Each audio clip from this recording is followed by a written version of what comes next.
amekuuzia. Unaponunua ardhi, usifikiri umenunua eneo, umenunua na vyote vilivyomo umenavimiliki wewe. Yule ameviacha, amekupa wewe. Kama kuna roho ya magonjwa utaanza kuyanunua hayo, yataanza kukushambulia.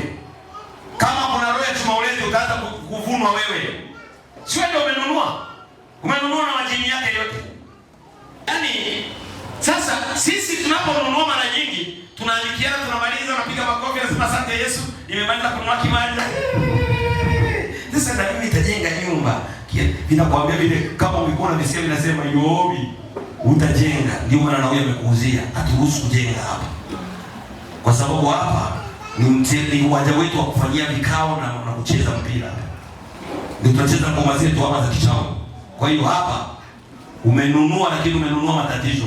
Kama ungekuwa na sauti ya masikio ya roho ukasikia, au kama macho ya roho ukaona kwenye ulimwengu wa roho kile kiwanja ulichokinunua kuna vitu gani vinafanya pale, ungerudi kumwambia Mungu, sasa nianzie nifanye kazi, niondoe hao wapangaji.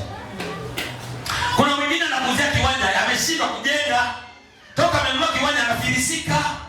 Na wanafika mahali sasa lazima mimi nitafutia mteja nikiuze, wakati ulikuwa umekinunua kujenga. Kwa nini kufikia malengo? Kwa sababu ulivyovinunua ndivyo vitaki mjenge.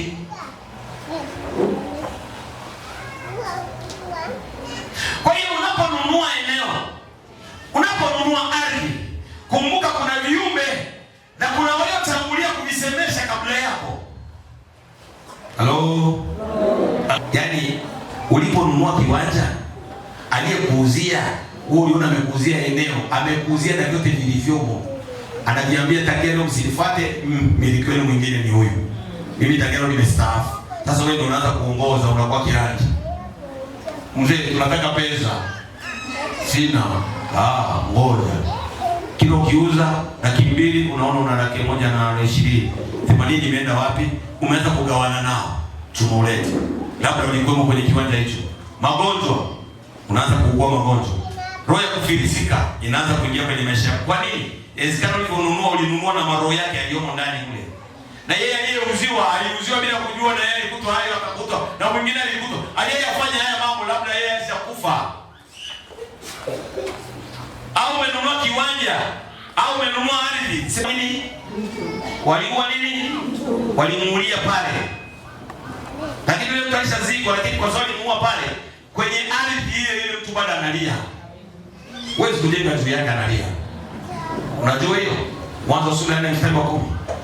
Hebu nikuonyeshe kitu kwamba ardhi inatunza kumbukumbu na kuongea kutokana na kile kilichoingia. Mwanzo 4:10. Soma kwanza mstari wa 10 hapo mpaka wa 11 na 12.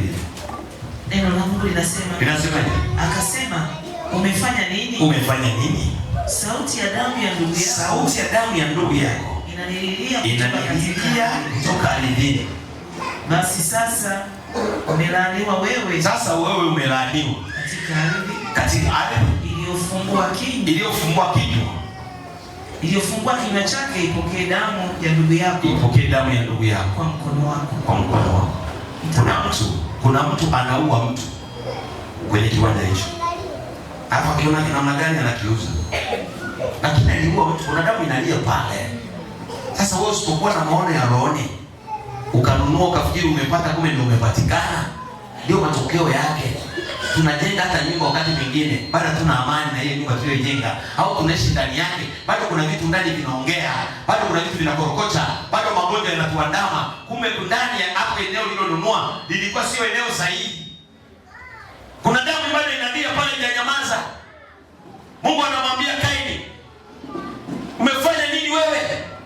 Nasikia kwenye ardhi kuna damu ya ndugu yako. Sauti ya damu ya ndugu yako inanililia. Inasema Kaini ameniua, Kaini ameniua, Kaini ameniua, Kaini ameniua. Ndio unanunua kiwanja hicho, kuna mtu analia, kuna mtu alimuua pale kwa mikono yake. Alafu wewe umenunua hicho kiwanja. Niambie huo muziki unaopunaje?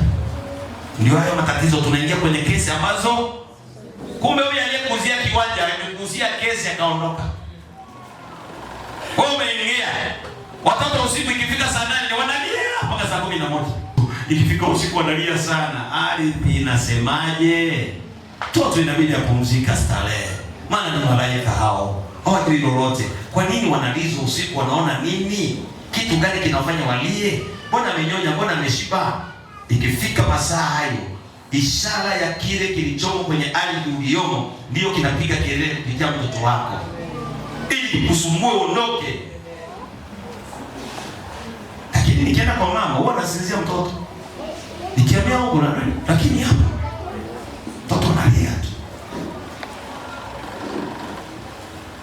Nafundisha mtu mmoja ambaye anataka kujua mambo ya kiroho apate maarifa.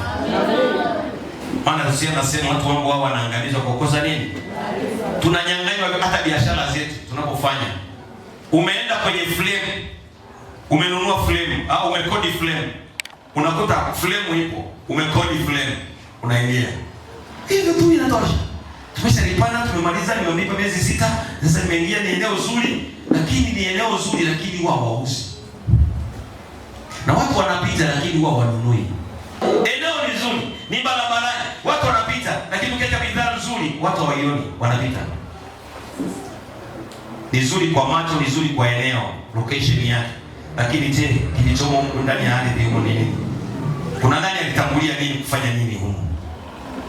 Kuna mtu mwingine alipanga, akagombana na mwenye ile flame, akatoka. Alichofanya akasema kila atakayepanga hapa atakuwa anaondoka. Anachimba shimo, anaweka manuizio, anafunga. Anasema kila atakayeingia atakuwa hauzi mpaka aondoke. Hivi miezi 6 inaisha, hujauza, utaliniu tena. Si unaondoka. Ndio hiyo flame unakuta mtu ameingia, kodi yake ikiisha hawezi kuendelea, anafunga anaondoka. Mama mwenye nyumba chukua funguo. Mimi nimeondoka, ngoja nitafute pengine, naona sijatoa matenda yangu niliyolipa. Ni kwa sababu kuna mtu amefanya kitu kwenye ardhi. Sasa sisi tunapopanga, tunaingia tu kupanga tu. Hatuingii kutawala ardhi, kuisemesha ardhi. Unapoingia kwenye flame, unasema nimeingia hapa, mmelipana, mmemaliza. Sasa bwana nakabidhi funguo ni hizi hapa, unaweza kufanya unachotaka. Unachotakiwa sio kwanza kudeki. Unatakiwa kwanza kufanya usafi wa kiroho ardhi ile. Usianze kumiliki chumba, anza kumiliki ardhi. Isemeshe ardhi. Niambie nimekuja. Watu wa rohoni wananielewa, sema amen. Watu walio rohoni wananielewa. Ukishalipana na yule mtu akaondoka, unaieleza ardhi. Sema ardhi, unanisikia?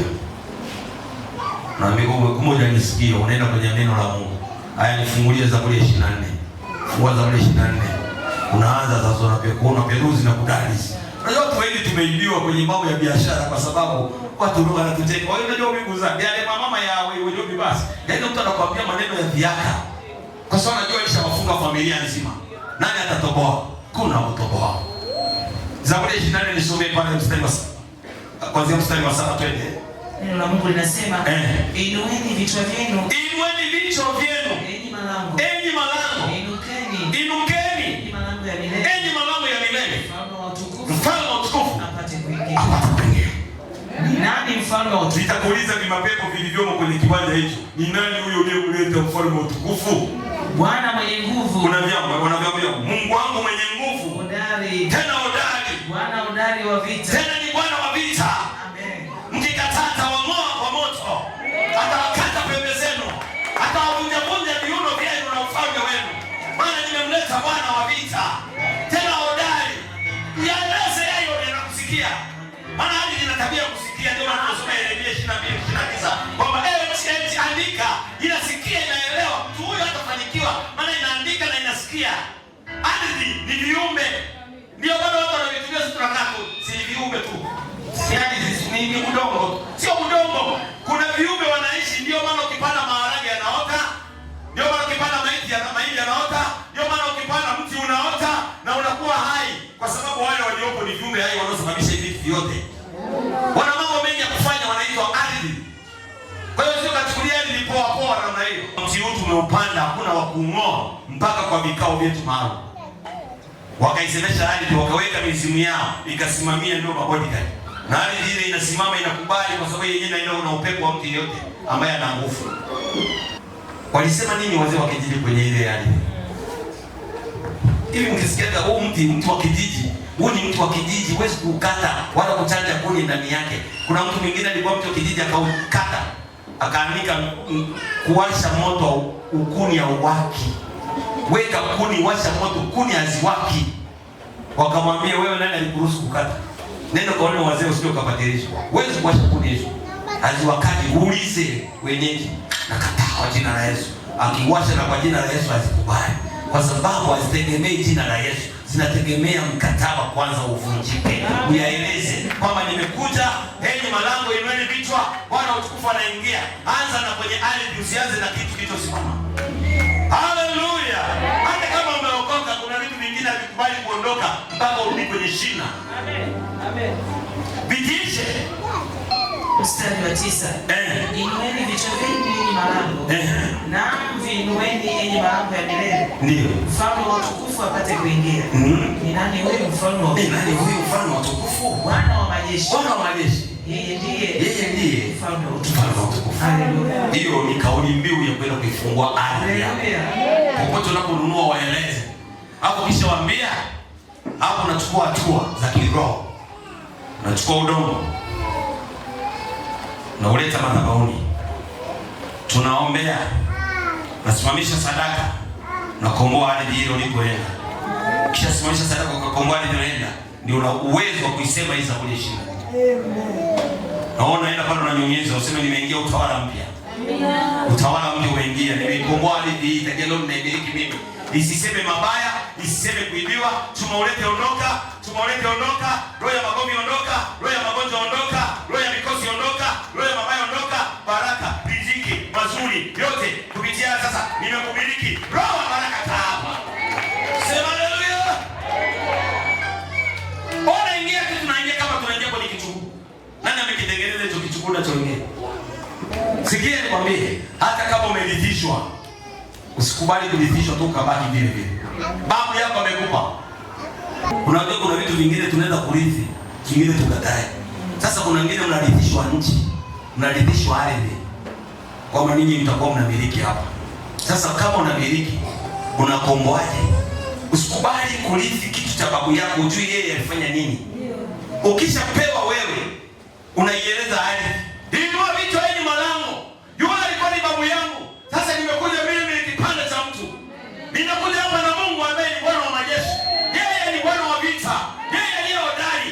Yeye babu yangu aliwapa damu za mbuzi na wanyama, natuma damu ya Yesu Kristo. Ondoka mizimu na roho za giza. Makaburi ya kuleta miujiza ndani ya nyumba yangu na kwenye ndoto zangu. Toka. Unatoa sadaka, unachukua udongo na uleta, tunauombea. Unatoa sadaka, unakwenda kula, unanyunyiza, sema tajalo mimi ndio mtawala. Mtawala huyu wa Yesu Kristo na malaika wake na Roho Mtakatifu. Sitaki kitu kingine. Vilivyomo vyote vinaondoka.